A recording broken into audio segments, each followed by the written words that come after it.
I got something else to say about porn. I was thinking about this. What was this one podcast we did? Oh, it was when we were talking about body counts between men versus women and how basically how society feels, how the higher the body count the man has, the more of a man he is and the more valued he is. And hold on, let me finish quick. And there's this double standard here. Guy fucks a lot of girls. He's fucking a king. He's the man. He's all this shit. Girl fucks a lot of guys. Well, she's a slut. You know, she gives up too easy. All this thing.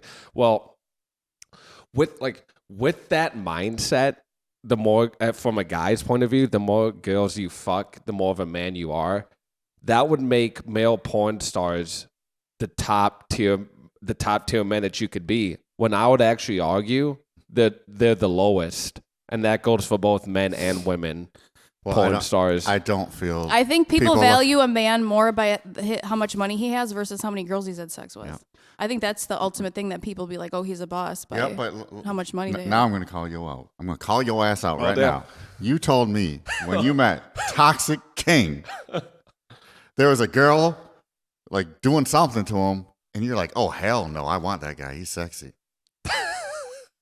Because women are attracted to guys that are already validated by other women.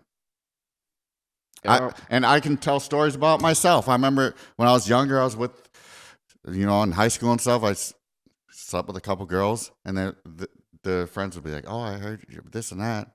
Next thing you know, I'm sleeping with them. Or I used to go to this one bar. They hear Tad's got that dick.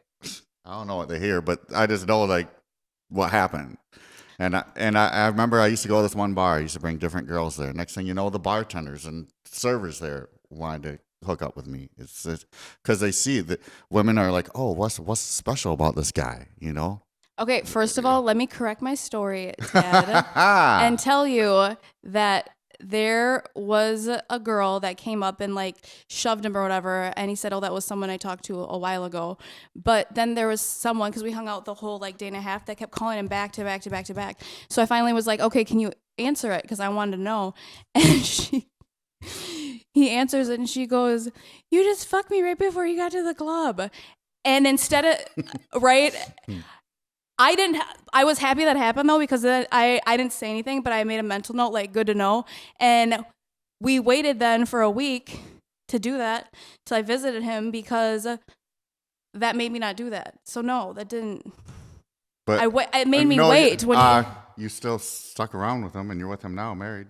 Okay, first of all, I tried to friend zone him, but even though that was not like fully, but I was like, oh, you can be my fake boyfriend. Let me tell you something. Okay, that's not getting friend zone. Yeah, let me tell you something. Getting friend zone is. I obviously played my cards right. We got married after a month, so. But you knew within probably like 3 seconds, you knew what you wanted from him. It was okay. It was hard. No, it was hard because I was so attracted to him, but. Then I realized he was the same person I had blocked 3 years ago. And so it's like, is it the new, and I was tripping balls on acid. So it was like, I just saw this. Yeah. Damn, that dude made it out the fucking block zone. What's crazy about meeting him? That's even more intense. Actually, you met him before and blocked him? No, yeah. I was on, he made I was it on out acid. the block I was on zone. shrooms. Yeah, no, you didn't know that? Mm-mm. We met on Instagram back when I was an alcoholic, and we met at bunkers, and we made out the whole time. And then we were talking a little bit here and there, and I thought he took too many selfies and was just too into himself, even though I was attracted to him. And then I met someone else, and he's like, oh, I don't care if you have a man. He didn't got to know, and I blocked him.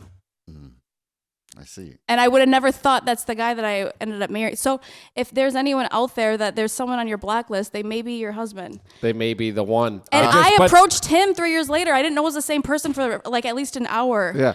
Until you try to get your Instagram. It's like, I can't find you on here. His name, it was because he went by his nickname to me, but then someone called him his real name an hour later. I'm like, wait, is that the guy? And I went in the bathroom and I looked on my block list and he was there. And I was like, oh my God. And then I had to decide, is he the guy that I think he is now? Or is he the guy that I didn't want anything to do with that I blocked? And then I was like, well, I was bad 3 years ago because I was an alcoholic. I can't judge anyone. So I went with him. But there was a moment where I couldn't, and like, what would I be doing right now? Probably still going to the club, trying to find the love. Doing some twerking.